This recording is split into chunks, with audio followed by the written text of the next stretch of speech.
Sorry, by the way, I was meant to turn on recording, but I got swept away by seeing everyone. So, uh, Maya, Maya is dialing in all the way from Europe to be with us. Yeah, hi everybody. I'm in The Hague, Netherlands, where I've been for about a decade. And yeah, I guess I'm taking like a really macro view because I've been working in international law for about 13 years or so now, doing like binding international treaty negotiations, servicing treaties, global treaties. And at like Hague tribunals, then like I've transitioned now into more like fundamental global governance reform, working on climate governance. So yeah, just like the SDGs are super, super interesting. And I completely agree with Annalisa that they were such an extraordinary achievement. And indeed, like showing what's possible also to make big progressive steps forward at the international level in a very substantive and also very progressive, inspiring way. Like the SDGs really bring together a whole suite of human rights issues that have been dealt with since 1945 when the UN was founded, but these like absolutely vital issues now related to sustainable development and climate. And we know like we have no choice. We have to we have to move forward with these concepts that were so edgy in 1992 and before, like circular economy, et cetera. So I guess we can go through some of the individual SDGs. And Lisa mentioned women and girls, so vital and fundamental. There's an SDG 16 on governance, integrity of institutions, sound, rule of law kind of issues. And then the partnerships SDG 17 also is brilliant. So there's so many creative and groundbreaking goals, I think, and the education is I'm so passionate about the education goal. Like they're really amazing. But of course, like with a lot of international law, the problem is really about implementation and enforcement, right? So the SDGs and the 2015 Paris Agreement on climate, was kind of like this compromise, or like, okay, let's move forward on shared values or goals, at least about those negotiating in the international environment, and let's have this kind of like voluntary approach to international commitment. So that has its benefits because people who are really, or like actors who are very progressive or really want to move forward can move forward really fast and organize themselves around the SDGs and the SDGs or the Paris Agreement. But the SDGs are really also groundbreaking because they involve, everybody, individuals, address private actors, like corporations have gotten so involved. So that's also extremely cool, and a new sort of generation of global governance approaches, as Annalisa was saying, with Global Compact. So yeah, I guess what I'm working on mostly now, climate and otherwise, is really, okay, how can we take these successes about these universal norms, or at least declared universal norms, yet we see all this backsliding also all around the world, and really leaders in various countries that certainly aren't upholding the various values. Sorry, I'm saying that very diplomatically. So yeah, I mean, we're working on how do we, I would like to see us move now also as an international community to like the next level of international rule of law, to like stronger international institutions that are carefully well designed, so you still protect national autonomy, regional autonomy, but still, have more effective implementation of the various super important goals and norms. So yeah, I've been working on like the UN 75th anniversary follow-up on some reform proposals, also on climate, and also a new proposal for a new international anti-corruption court, which is super, super fascinating. If you look for Integrity Initiatives International, you have some really lovely prominent judges working on that, and more former heads of state and others who are endorsing this idea. So that could be also a game changer. If you look around the world, like what countries are behaving badly, usually there's pretty intense corruption in that country. So anyways, that's sort of like just some perspectives on, you know, like a macro view. And yeah, I mean, Annalisa, can you tell us also, like, what is the progress on the SDG? I mean, we're not going to achieve them, obviously, by 2030, but are there any, like, what would you say in terms of like bright spots, or like where there has been really great progress, if anywhere, or in your view? I mean, I think that, so it's fascinating, like taking gender equality as an example. You know, a few years ago, they projected it would take 250 something years to achieve gender equality. And then a number of interventions were taken by governments and companies to help accelerate that. And that actually had an impact. So last year, prior to the pandemic, that timeline shortened to 100 years. It would take us 100 years to achieve gender equality, which was progress, right, compared to 250 years. But because of COVID, unfortunately, to your point around backsliding, the pandemic has actually caused a lot of chaos globally, not just in terms of economies, but also in terms of what's happening to women and girls. Girls being pulled out of schools and then forced to marry young. That was something that came up in our Discord discussion.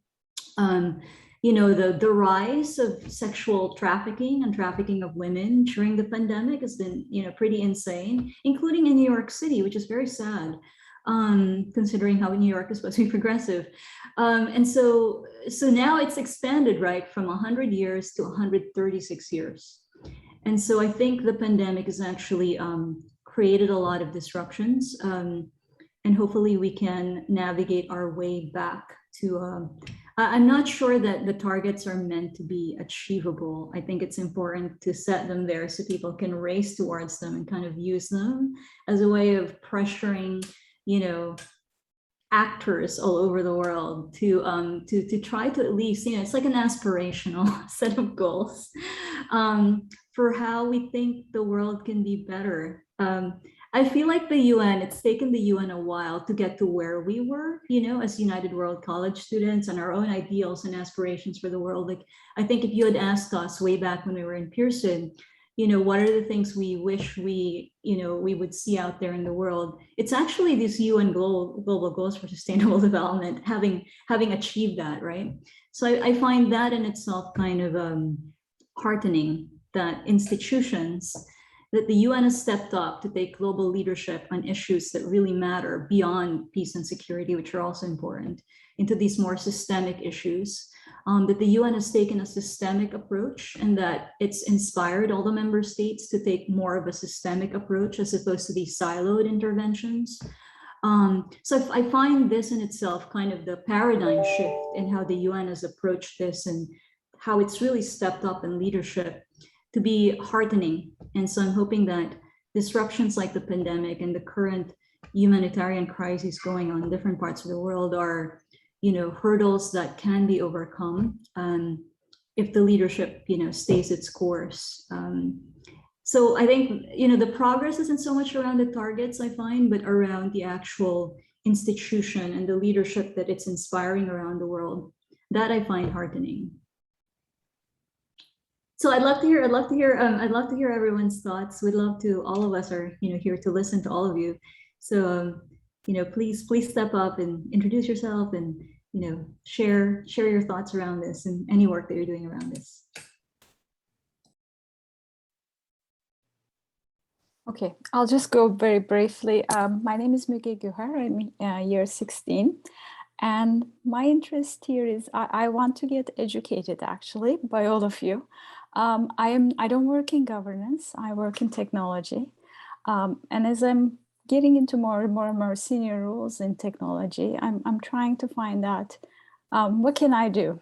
What can I do in a product meeting to steer the things more in the right direction, more in the direction that would sit well with me in 10 years when I see that product on the shelves.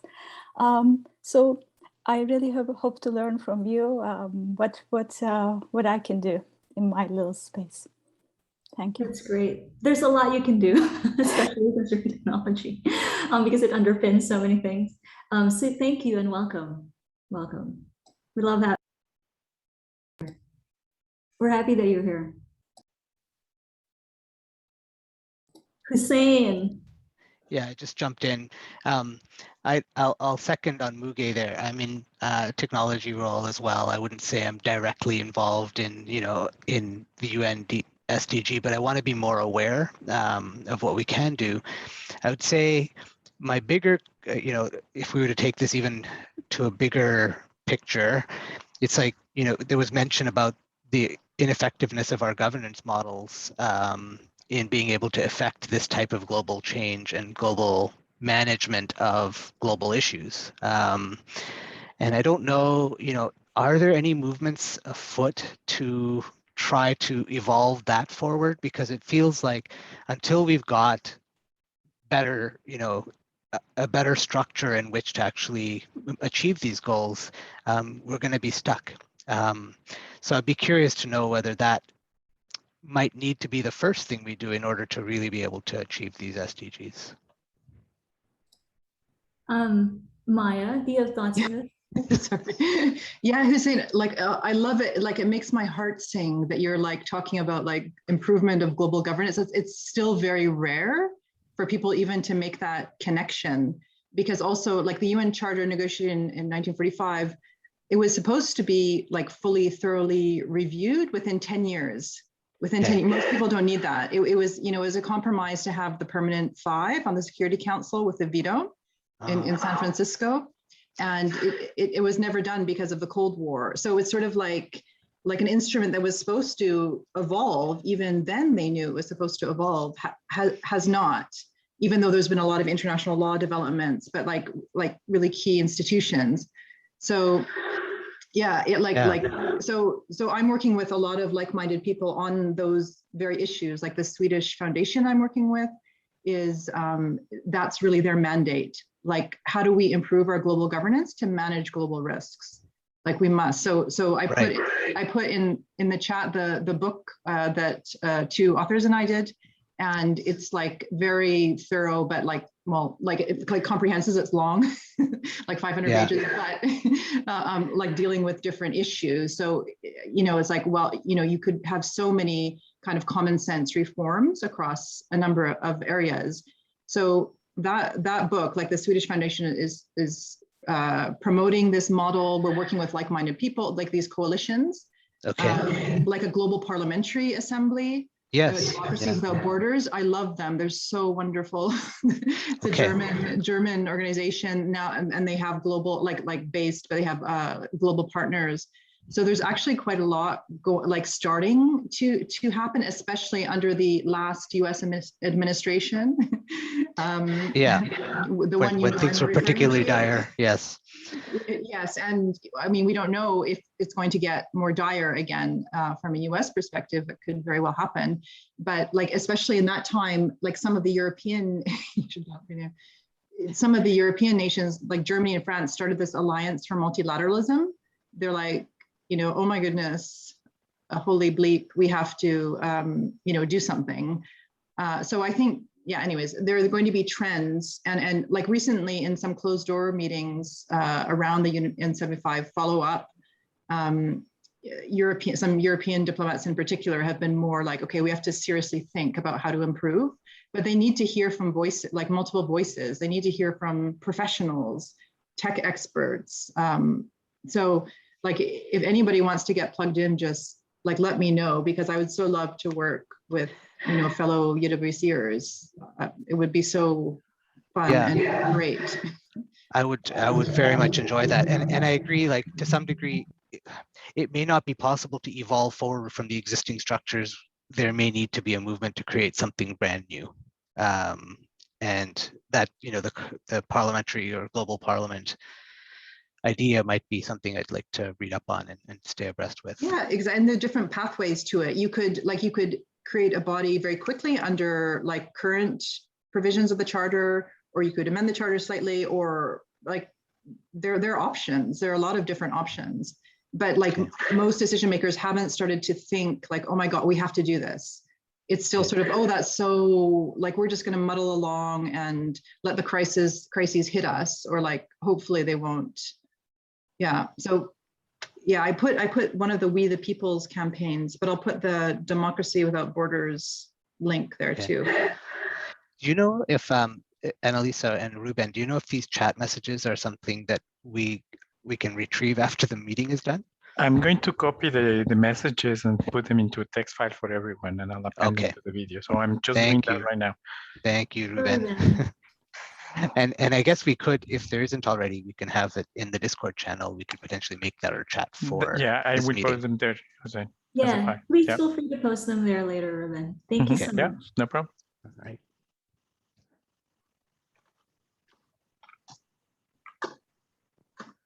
I can try. Marcia and JJ are actually having their hands up.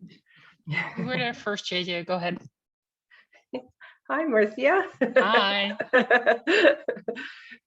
Before we get there.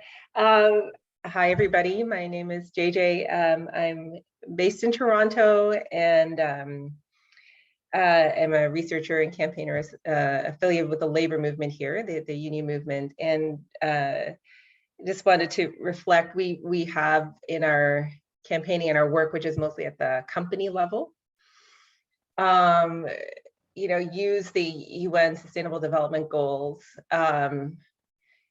quite a bit. Like they've been very helpful in, especially if you're dealing with a company that operates in countries where there are low labor protections. I'm talking here primarily about the decent work goal. To kind of point to and establish the fact that there is some kind of consensus around how companies should operate internationally. And so we've been able to, you know, point to those goals, point to ILO standards, reach out to investors and kind of use these soft tools where there are kind of no formal avenues to pursue grievances to some effect. And it's frustrating because there are no, like I hear what other people are saying that, you know, there's, you know, no clear outlet or no clear authority internationally to kind of arbitrate and, you know, go after companies who are not living up to these standards. But it does really fill a gap in the work that we're doing.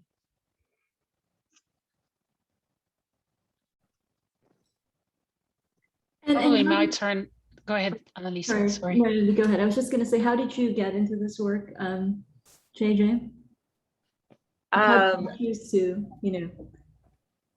to So go into the personal story, I got involved in the labor movement when I was in graduate school, organizing for a teachers and researchers union. And then the union we work with, they were essentially organizing the university because it's like a, you know, a hotel and a restaurant for students. It was a hotel and restaurant workers union. And I got increasingly involved in the international work that we were doing together. We, you know, a lot of the companies we deal with are global in scope, and we can make more progress often when we kind of join forces with trade unions and civil society movements in other countries, working on the same corporate target or corporation. And so we did something like that. It was a big experiment to do this with a French company, Accor, who probably operates as Novotel. It's now gotten considerably bigger. I think they've purchased some big chains in the in North America as well. You know, but having a base in countries where there were works councils, so kind of tripartite government, corporate, union councils to oversee. There was some governance there to oversee their behavior. We had various inroads, like they made UN Sustainable Development Goal commitments. And they had a kind of a table that we could join, even if it wasn't one of our own making, where we could engage the company around some of those issues. That's just, you know, but I would, you know, our work since then has constantly gone to those points of slippage where it's, you know, this is kind of the eternal problem. It's very easy to declare support for a goal and very hard to kind of walk that walk. And often it takes a great deal of work to educate stakeholders on what that gap consists of, and kind of mobilizing stakeholders to close that gap. It's, you know, you want to see good things, you want to see progress, you know, so there's like a whole world of work for, I mean, many of us to engage in at the company level, I think, and or the industry level, to keep our eyes on the progress that needs to be made.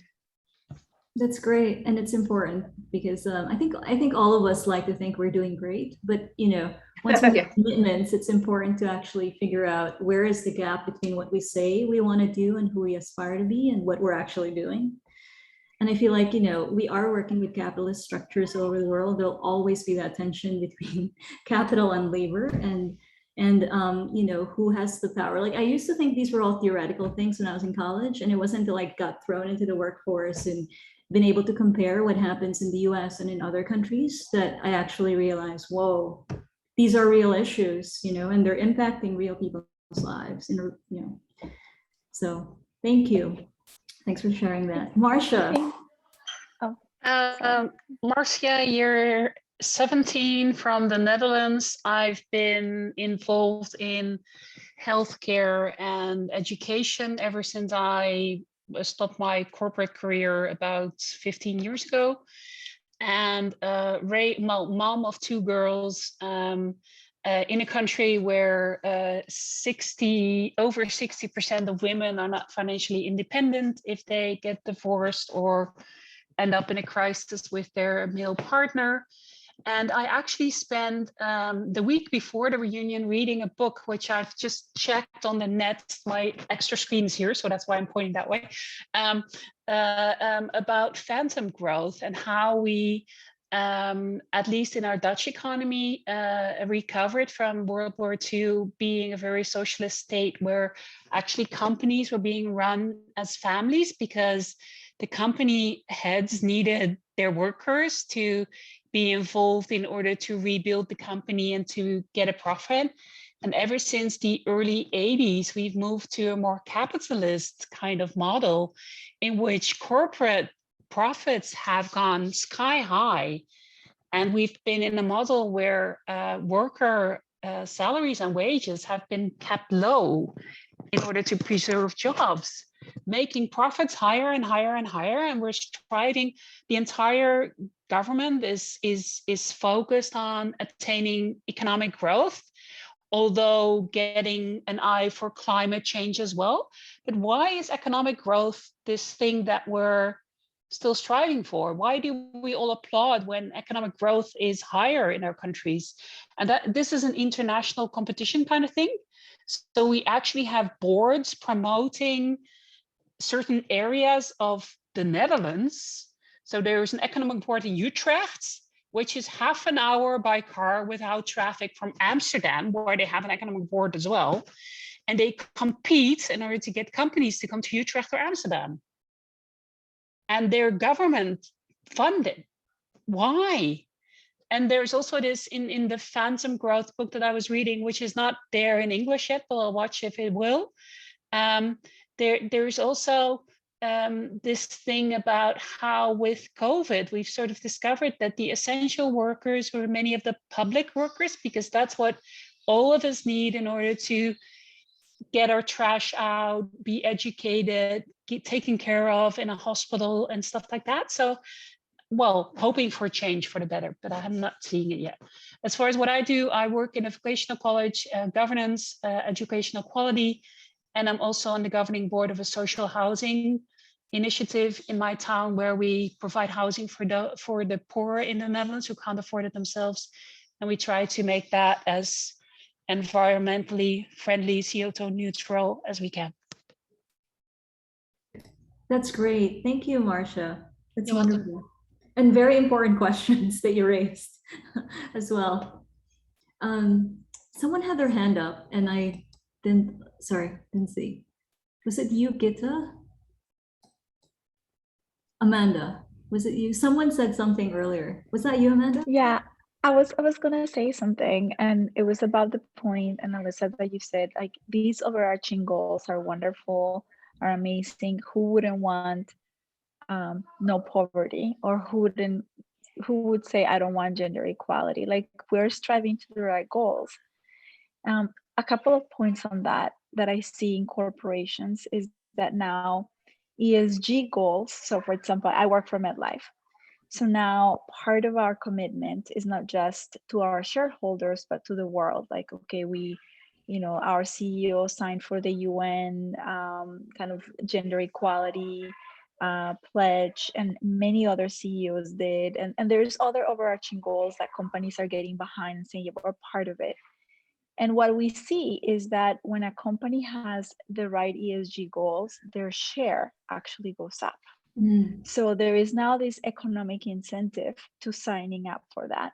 But what worries me, honestly, is that it's so easy to say, like to the point earlier, yeah, we're behind this goal, but so difficult to enforce that you're actually going to do something about it, and or to be penalized if you actually don't. So it helps to say I'm behind that cause, and then I don't really see the repercussion in not doing much about it.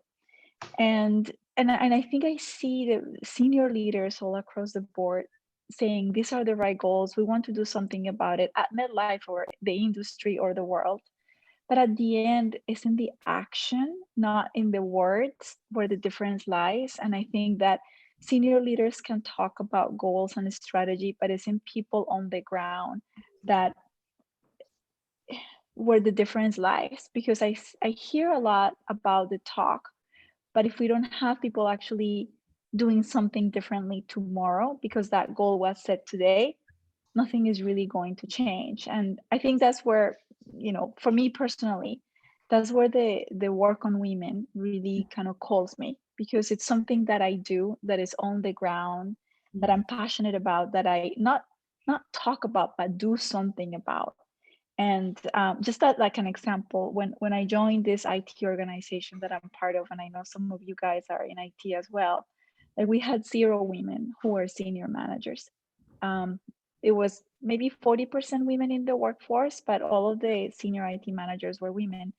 And we were able to change that, and now we have a 35% senior women representation in IT, which is awesome. But those are the metrics. But it took a lot of doing, and it took a lot of action, and a lot of conversations, and a lot of awareness. And it's a cause that I love.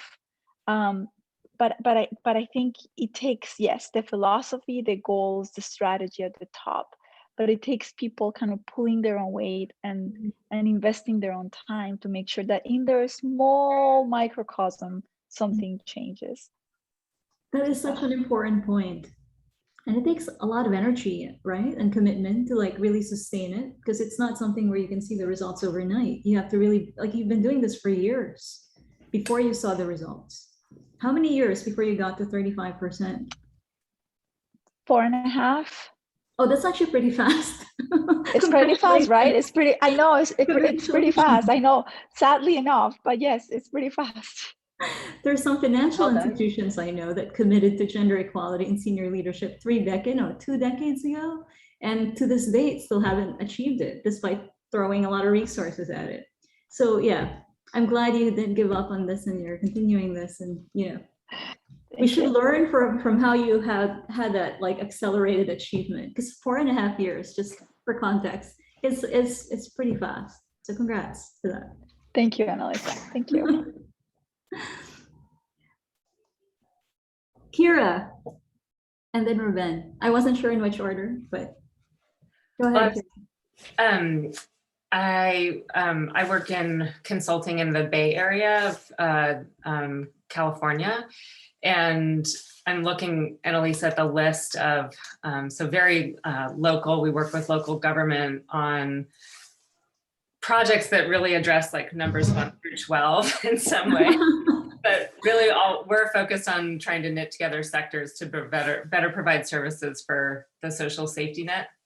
So our most vulnerable residents, and how do we get health and mental health and housing and justice and social services like food access to talk to each other, so people don't have to kind of hit a wall at every one of those institutions across their their experience of navigating the social safety net.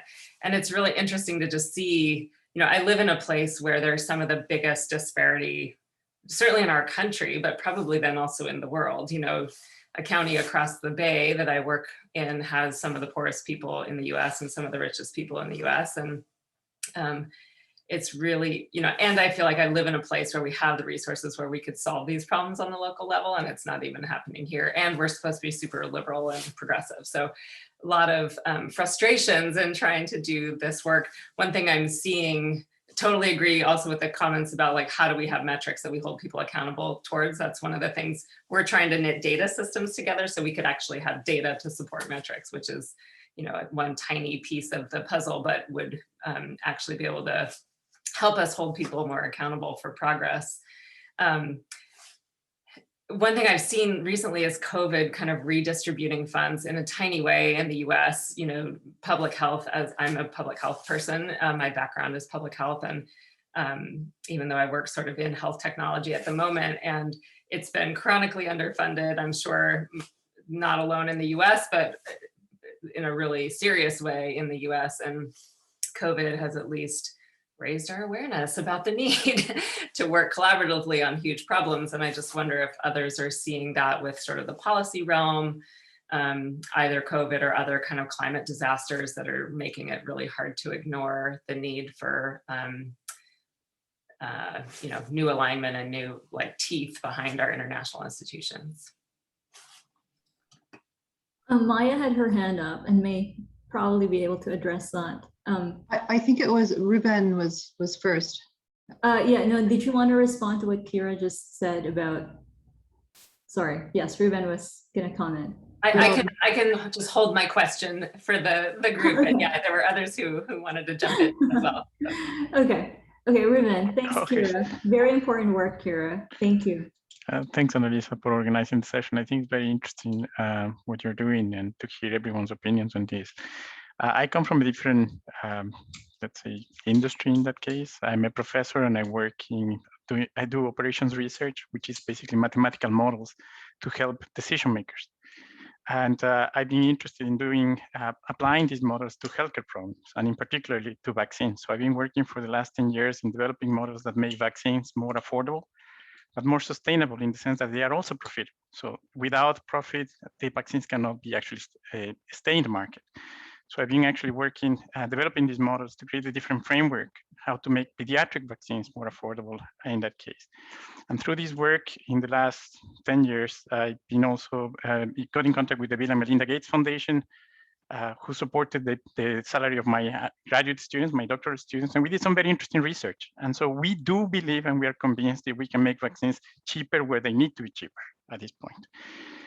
The issue that I have is that I don't deal with governments, I don't deal with decision makers that can buy out the ideas. And in the academic life, ideas actually take sometimes a long time to actually be bought and basically be addressed. And that's an issue that we have. So for instance, right now we see a lot of difficulties getting funding, although we are talking about vaccine issues to support changing the market of vaccines to make them more to facilitate equitable access to vaccines. And that's actually an interesting thing, because I can hear that you guys talk to individuals who can actually really have the influence to change the market. But when you look at actually, or to actually be able to support and provide resources for doing that.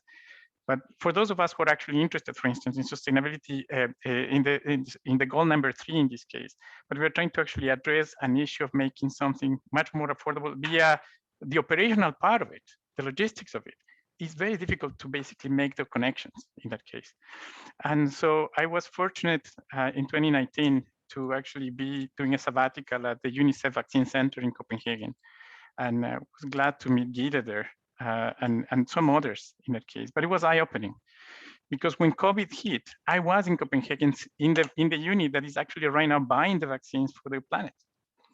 And it was such interesting to see that although the policies were clear, the decision-making was clear, the challenges that it had to make operational decisions and to take those operational decisions and make them quickly were dramatic. But when you look at those problems, the mathematics that could facilitate the solution of those problems, that could help us develop technology to support those problems was not there.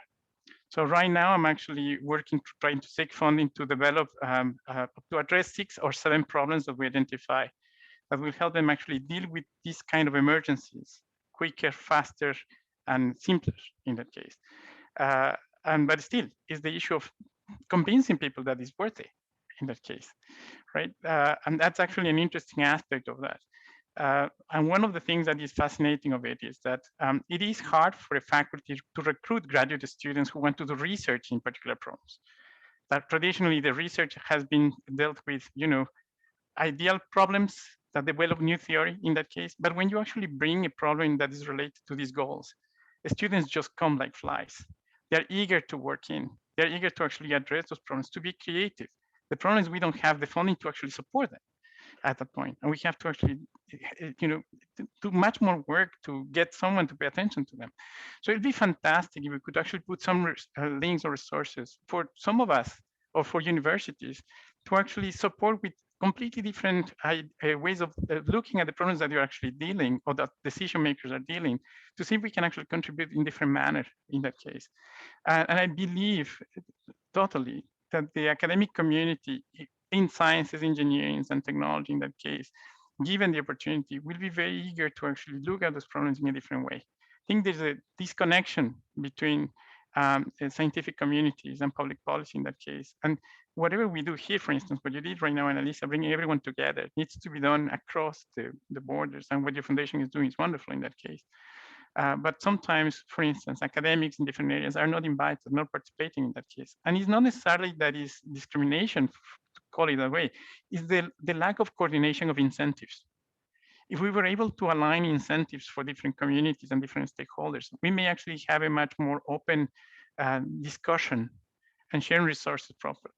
COVID has been fantastic in many ways to actually let us see those gaps and see where we can cooperate.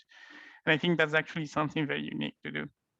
I've also been working in trying to, again, developing mathematical modeling and AI here in the US for scheduling, solving scheduling problems and issues associated with healthcare delivery and access.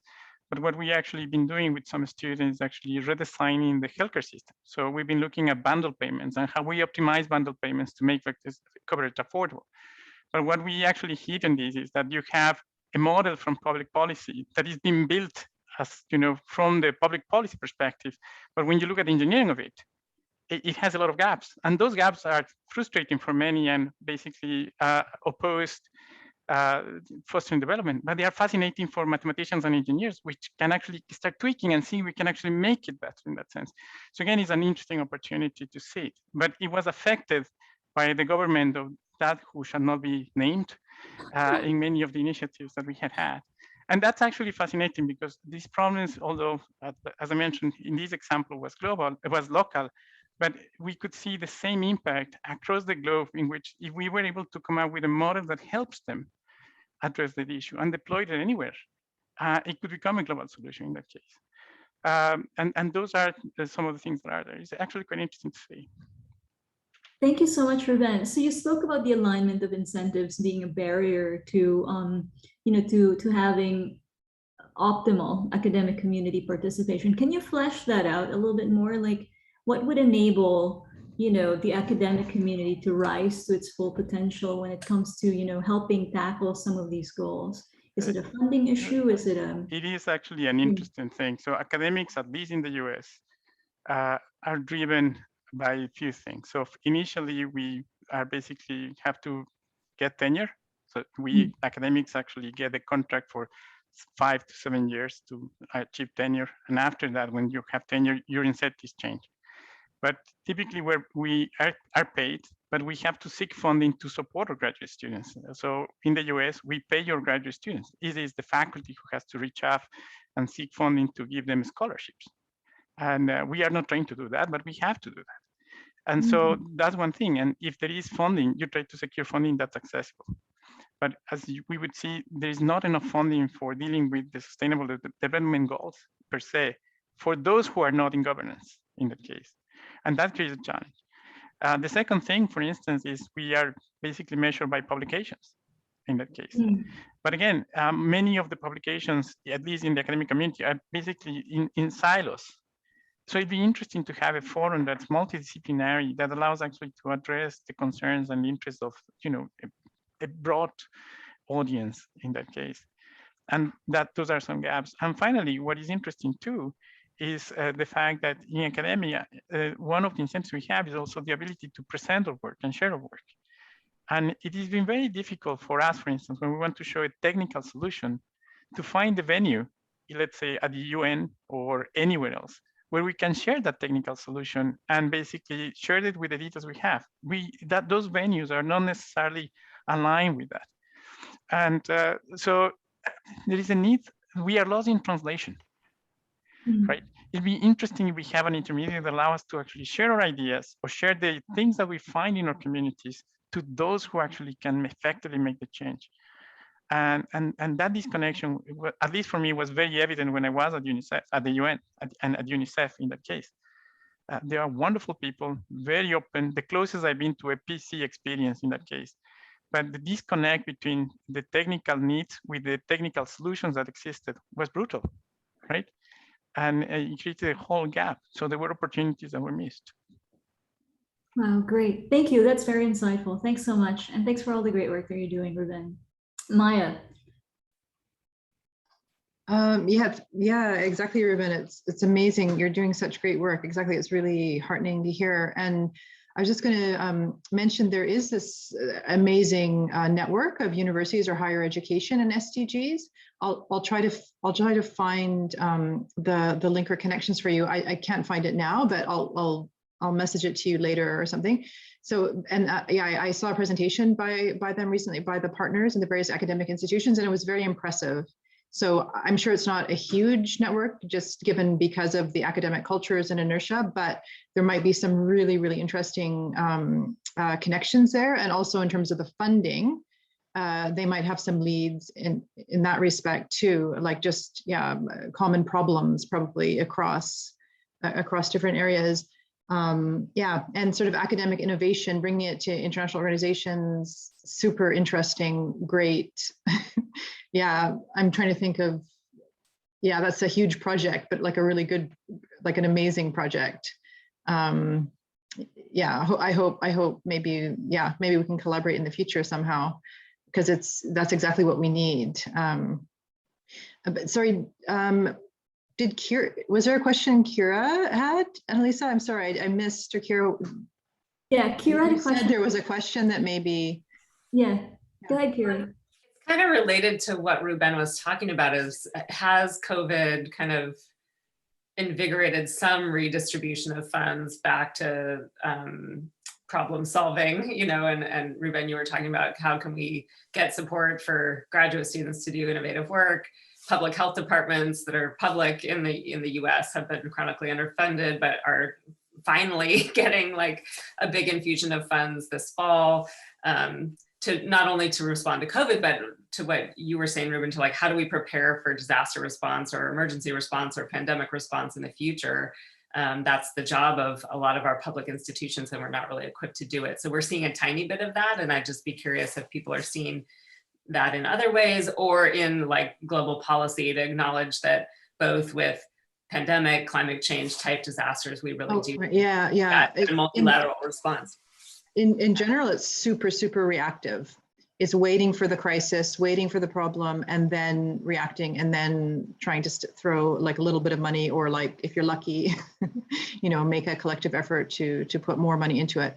But I mean, that's been a huge criticism. I mean, something that Hussein mentioned a number of times, we just don't have the infrastructure, the architecture at global level to manage, to plan for various global risks, pandemics included, but other issues, climate, of course. We just haven't done the proactive planning, studying. So I think it's a huge deficit to be forward-looking rather than reactive. But I think like more in sort of the academic policy area, there is like more growing awareness. Like there's this Australian academic, Toby Ord, who does, he's a philosopher actually, but he talks about like this basically governance gap and the existential risks we're facing. But yeah, we have to have the best research, the best brains, and to proactively, rather than just respond, to the next horrible IPCC report. And to be science driven, to be technically driven. But that's the multilateral process too. It's slow. It's not taken seriously enough. Anyways, there's so many problems in terms of the whole process and the institutions. Thank you, Maya. And did you want to share? You had a thought you wanted to share in addition to responding to the questions? Yeah, good point. on the economics front, like we've kind of moved on for the thing about the tension, sort of like the market forces, and which is like we're in this kind of global neoliberal kind of tsunami or whatever has happened. But I was just going to throw it out to everybody also, like in terms of what you're seeing in terms of a shift in corporate kind of approaches, and even people like Mark Benioff of Salesforce saying, capital, I became, I was very successful in the system, but it doesn't work, it's broken. And I think you see more and more prominent sort of mainstream corporate leaders that are calling for a really radical different shift. And I just also wanted to mention like the B Corp movement, which is like a prime mover in like this triple bottom line approach with businesses serving society, environment, as also employees that you shouldn't have a conflict with labor. I mean, this is still like very young, but also economic metrics. We have to completely shift like our GDP metrics. Like it just doesn't work anymore because of all the environmental externalities. But like these are huge changes that are going to have to happen.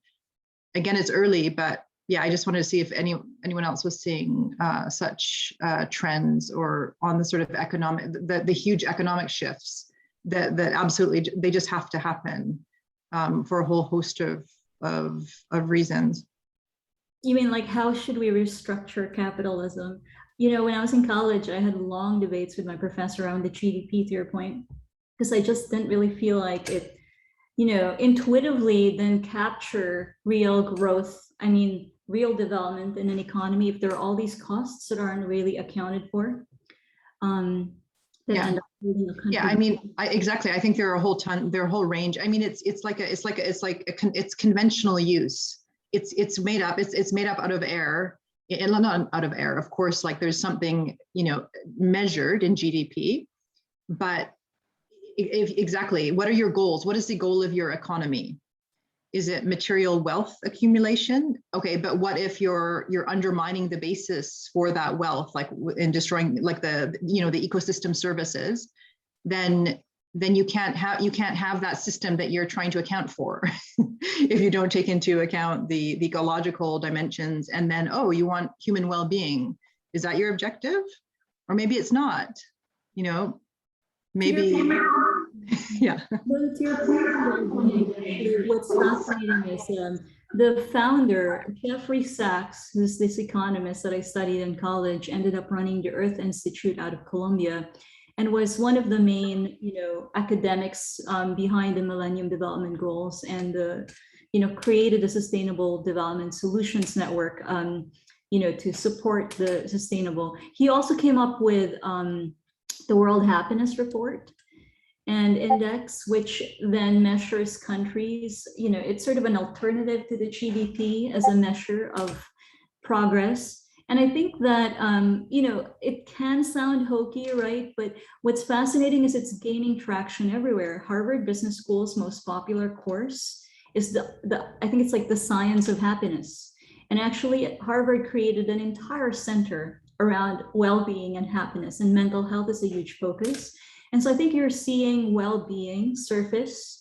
People are realizing that, it's not just about material wealth. Surprise. This is ancient wisdom, by the way, right? Like Taoists and, people thousands of years ago knew this was not about material wealth, and somehow, it's a new realization for us. But I'm seeing some heartening sort of, trends out there. I'm curious what everyone is thinking around this. And I saw Hussein had his hand up. Hussein and Jose, yeah. Yeah, I was just going to respond back to Ruben and just note some of the things that you were mentioning as the hurdles, the things that that add friction to bringing people together to solve this problem. I heard similar things being mentioned by sorry, words aren't with me. In the recent pandemic, the CDC has been, acting more like an academic institution, looking for perfect information before they actually provide any guidance. And, some people had complained, I don't remember who it was and in what forum, but that they're more interested in getting the publication after the pandemic is over, rather than actually being in the moment and managing the situation as it's happening, right? In an uncertain environment with incomplete information, managing the decision making that needs to happen, which is beyond just the science, but it's beyond just the biological science, but it has to do with society and politics and change management and people psychology, right? How do we actually bring a body that can actually provide that? I mean, at the end of the day, that's government, right? But we know, as we saw, that the political dimension has too much of an importance here. And that's the backdrop against which all of this stuff is ending up landing, right? That I think politics and the monetization of our attention are the two underlying issues that are getting in the way of all these things. Thank you, Sam. Politics and capitalism, you mean? Yeah, but it's actually quite interesting to what Hussein was saying, and just make a short comment here. I think the CDC is a particular story, because I agree with you that there was a delay in terms of how to react, but they are actually quite good at doing the work. It was the political cloud that essentially didn't necessarily let them go through it.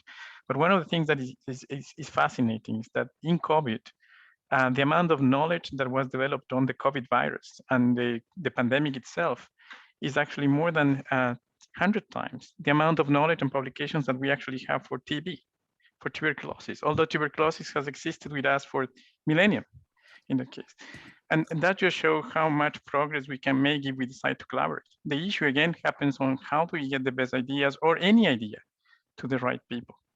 Because I think in the academic community, we preach to ourselves, and in governance, they don't share their problems clearly with us to make them operational. If there was if we were able to actually go and have a gin and tonic or a beer freely without the biases, we can go through it. But right now in academia, there is a bias. People don't believe science as much as they should. And in science, we don't believe that the government problems tend to be as critical as they are as well. So it is just, this is a very interesting topic for conflict resolution and TUK. That's a really important point. Thank you, Ruben. Jose. Annalisa, welcome. It's great to see you. It has been, I entered the session when Amanda was speaking, and I felt quite a few things. I shared quite a few things with Amanda, and then Ruben came along, and more thoughts. As many of you know, I work in humanitarian work for 15 years at UNHCR, and I share the frustrations, and the frustrations that come from many places. On one hand, I mean, as the UN, if I am not mistaken, the UN has around 30 funds, programs, and agencies, and we all compete for funding, which doesn't come necessarily from the same source. So, for example, the specialized agencies such as UNHCR, we don't receive funds from the Secretary General. We have to fund every single penny. And one of the issues we have is that the needs are not funded. So, for example, the Venezuelan emergency is a disaster. We haven't received more than 20-25% of the funding that was required from the beginning. If you go to Syria, if you go to Yemen, Sudan, now Afghanistan, I mean, it's worse. And when I am actually in the middle of the planning, and I mean, I am not supposed to say this, so you didn't hear from me, but what we do is we do a comprehensive needs assessment. So we analyze how much UNHCR plus partners need to support the government in order to cover the gaps of the people of concern. But we know, for example, I need, I don't know, $50 million to say a number, but my budget is 20, because that is the amount that the High Commissioner is able to assign to me as the representative in Brazil in order to implement activities. That means that I have a gap of $30 million. And I am lucky because UNHCR is one of these agencies where the High Commissioner actually authorizes operations to implement without having the money in the bank. Normally, we have around I think our budget right now is, our needs is close to $9 to $10 billion, but we only have available $4 billion. So we have a gap of over 50%. And now, this budget that we have are all promises. So the US saying, oh, we will give this, and Brazil and private companies and so on. So there is a large deficit. And because of these competitions, we are all trying to look for funding. And I do believe that we could do a better job in humanitarian work, NGOs or the UN or whatever, if we have a better way of distributing funds. But that is another story. But the thing is that because the needs are so large and the budget are so small, there is quite a bit of gap that needs to be filled. And then I think we are really I don't know, deficient as far as trying to bring others into the game. And that is the reason why I was thinking of what Amanda was saying.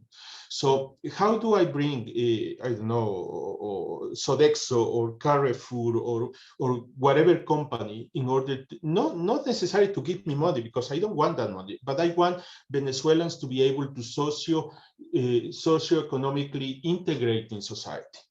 And that is where it's a benefit for the company, because they are not giving me money. They are meeting a market need. They have a supermarket, they have factories, they need people. And at least in Brazil, refugees, migrants, and citizens have the same rights. So they are not competing, they are not taking the jobs. If you actually want to be fair, they are competing for employment opportunities, and the company will benefit. And so one of the things we are trying to do is to partner with companies. So, for example, we help for the virtual selection process, or we actually work with the company in order to create programs that will allow these people to actually integrate. But this is really small, and there is a lot of needs, and there is not a real partnership so far. And on the other hand, we have what Ruben was saying. So I fully agree. In UNHCR, in other agencies, we have a huge gap between the technical capacities that we may be able to use to improve our work and actually the humanitarian work. And that is, I think, due to decades or centuries of believing that the two things cannot come together. If you're a humanitarian, you cannot really be a scientist. And if you are a scientist, you cannot really be a humanitarian. So social science versus the engineers working for a big company and making money. But we do benefit from both of them. Now, neither the UN, neither NGOs, and I believe neither educational institutions are actually, as Ruben saying, being able to match the needs and actually fund processes that will benefit the academia and the humanitarian or the development world, and that is a big thing. unfortunately, and I will finish with this, is that the only way I see around it in the near future is if actually academia start partnering with agencies, funds, NGOs that actually are able to easily create that partnership. There are agencies that are more inflexible than others. There are agencies that have more centralized processes than others. I feel you, Ruben, when you say that you went to Copenhagen, and that is not a place that where flexibility is much of a daily reality. But I do also believe that by starting small, working at the country level, trying to get at least initial projects going on, we can make a change to go up the chain. And then there is the role of the companies, like Amanda was saying, how the company can also benefit from that. So if Ruben and his team can actually find a model that can serve UNHCR with vaccines, then the first company that will benefit is the vaccine manufacturing industry that will be able to profit, because nothing is for free. It's not about donations, it's about working together. But lots of challenges. And thank you, Annalisa, and all for organizing this session.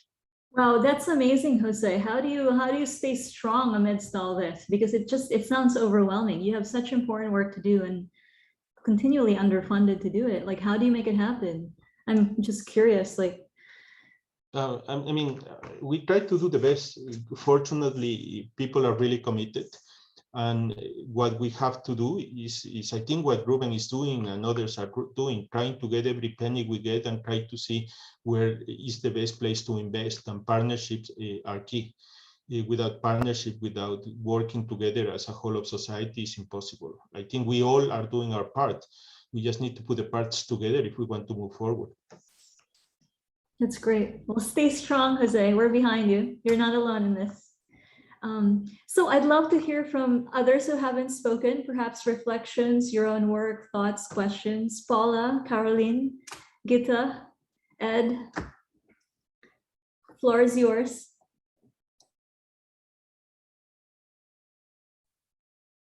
Well, I can say that I'm respectfully quiet. I'm listening, I'm getting inspired. Being from Denmark, we have a very clear goal that we have to be, like the carbon footprint we're leaving has to be neutral in 2050. And I'm not sure how we're going to do that, but I think they are trying to basically pressure everybody financially, like for good investments, for green investments, for making companies greener, that's rewarded. And then on the other hand, it's fine if you don't live up to the goals that they have. So they sort of end up closing down businesses if they're not green enough. And this goes for all companies. And I don't know, we have a lot of laws around the environment, which is great. We also have, like for me, I'm just a teacher. And from the very young kids in school here, we teach about environments, but also about the UN goals. And right now, my class for the whole year, even though it's a special needs class, we have to relate to those goals and try to make it so that kids can feel that they have an impact. And so we are teaching for the whole year about how your footprint on this planet will be and how you can make it better. And we sort of put all subjects into it, be it Danish, math, nature and technology is a subject here, and also the creative subjects. We just sort of put it everywhere. Yeah, I think it starts there. You really have to get people engaged from a young age. And as you said, Annalisa, we learned this at PC, and how come it hasn't moved any further than this already? But it has to start somewhere. We were inspired when we were young and we were there. And for us, it's of course something we have to do. All of this, all the goals we can commit to, right? But how is it going to happen? And so I'm just listening and learning a lot here. And some things I may not understand in English, but I'm trying. So thank you for doing this. Oh, you're mute, Annalisa. I was saying that you're doing amazing work. Don't ever say you're just a teacher. You are molding the minds of the future. And, you know, I think all of us our lives were touched and influenced and inspired by amazing teachers like you, Gita. So keep inspiring and thank you. Carolyn, Paula, and Sebastian joined us. Hello. Okay, I'll speak, but I'm also feeling very humble listening to everyone, and I'm just very interested to see how things are working on a sort of very high level, like on a global level, UN level. The work you guys are doing. I'm just trying to apply those goals to my own very small sphere here, very locally. So I mean, Kira was encouraging me a bit by saying that the project I'm working on does apply all these things, but what I'm trying to do is I'm trying to set up a business that has very few products, using resources very mindfully, creating value with waste really, and then staying extremely local to have a very low carbon footprint. And then my idea is not to become a huge business, but once it's working, to try and then empower others to do the same. I'm really just see myself as a local baker, and hopefully there'll be lots of local bakers around. But so, but I'm listening very carefully because it's very, very interesting what you're all saying, and it's actually encouraging because it makes me feel like I'm doing something good. I know it in my heart that it's good for me, but I can see that it is. It can be empowering on a more global level as well. So thanks. It's amazing. Thank you, Cara. It's beautiful what you're doing. Thanks. Just a short talk. Actually, for me, these reunions being very important because, as Jose knows, in Brazil right now, we are living in a backward time. With we had great hopes with the democratic period, and we are in a time, as you probably know, that not only in Brazil, but we need global solutions. And I understand that one of the necessary solutions here is this coming back to a more respectful government. So right now we need to take out our Trump, if you allow me to say that. But at the same time, I'm looking for hope. I remember when we were 16, 18, it was much easier to believe in a better world. So it's very good for me to be here and see projects and feel that, because it's very important. But at the same time, I'm a professor, and I think that my students are much more respectful with each other, much more inclusive. They don't allow abusive relationships. So I think that we have a long way to go, but I think that they are better off than my generation. So that gives me hope, and that's it. Oh, sorry, I'm on mute again. Thank you so much, Paula. That's great. And keep inspiring. Sebastian, you recently joined us. Welcome. We're just sharing thoughts and, work and projects and reflections on, the global goals for sustainable development. And, having been in this amazing, I read up on your background, and you've gone back home and you're involved in winemaking in the wine industry. And I'm sure that your work, you're seeing a lot of, these things that are impacting industries and the environment. Would love to hear from you. And, hi. Nice to see you all. More familiar faces than in some other meetings. So many people from other years that we hadn't met before. Yeah, I work in the wine industry. It's part agriculture and part industry, you know, and what we're seeing now, it's sort of a cultural kind of shift towards things that are more environmentally friendly and more natural processes and stuff like organic, biodynamic and stuff.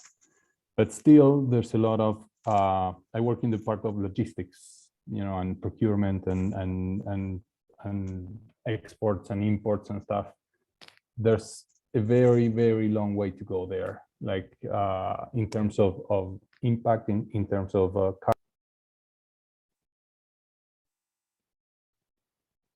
Oh, we exited. It Oh, looks like we lost. Did he drop? Oh, there. Sebastian's I'm back. Yeah. The internet connection where I live is not very, very stable. Anyway, I was saying that there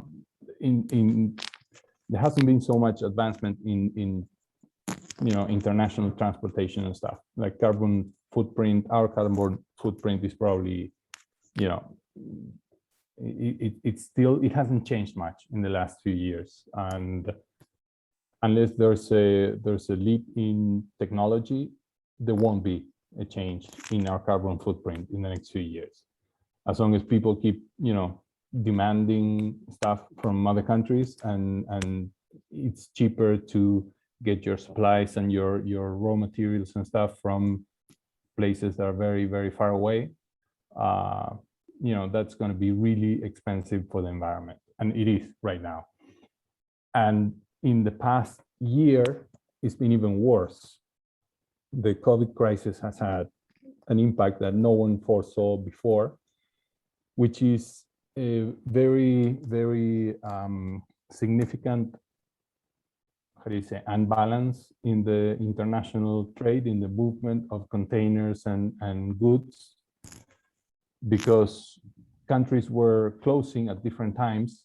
So at one point there were many empty containers in Europe and the US that were not going back to China, which is the main source of manufactured goods in the world. And then freight lines and port workers with COVID were slowing down the operations in those places. So right now what you have is a very slow movement of goods, which is even worse for the environment, because you have goods sitting at different places and causing delays and jobs being lost, and additional movements, because that's when you start trying to get the things that you need, and you start moving from port to port, you know, looking for the ones that are actually working.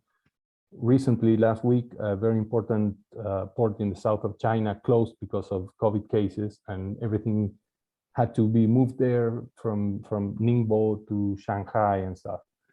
So what was already bad in this past year and a half hasn't improved. It got worse. So it's not good news, you know, but it is the reality of international trade right now. There are many projects and people doing a lot of really good things around the world, but the mainstream economy is about the same as 20 years ago, especially not the digital economy, but the actual physical goods economy.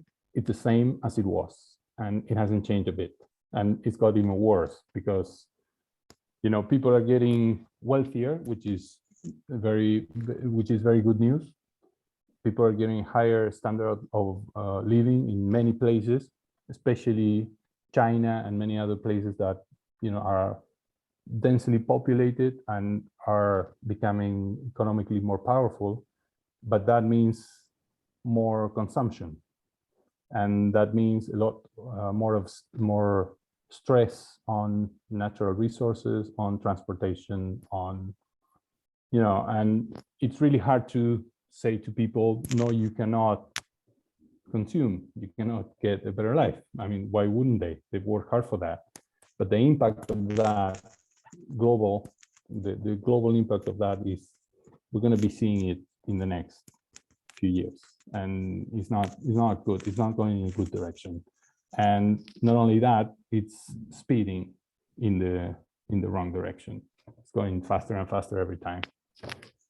So sorry to say that, but that's something that we need to keep in mind every time we buy whatever, you know, when you see where it comes from, when you see the whole process, and sometimes you see something that is like local industry, but the parts that make it up were made somewhere else and travel thousands of kilometers.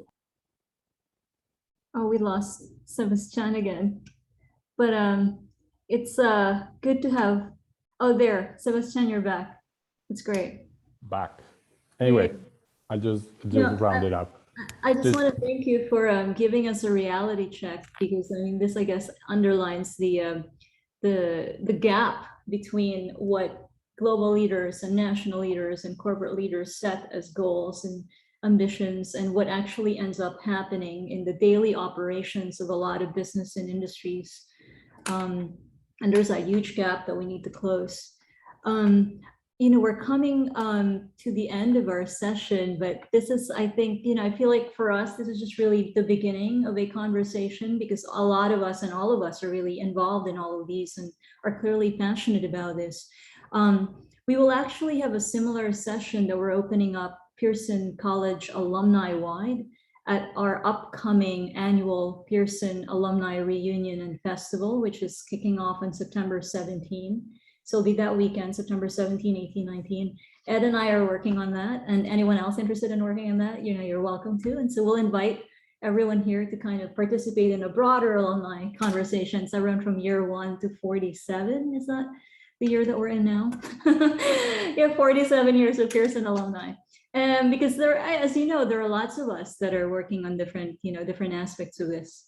So I wanted to see if there were any closing thoughts from anyone around this. Annalisa, I'm sorry for interrupting. Annalisa, I'm sorry for interrupting.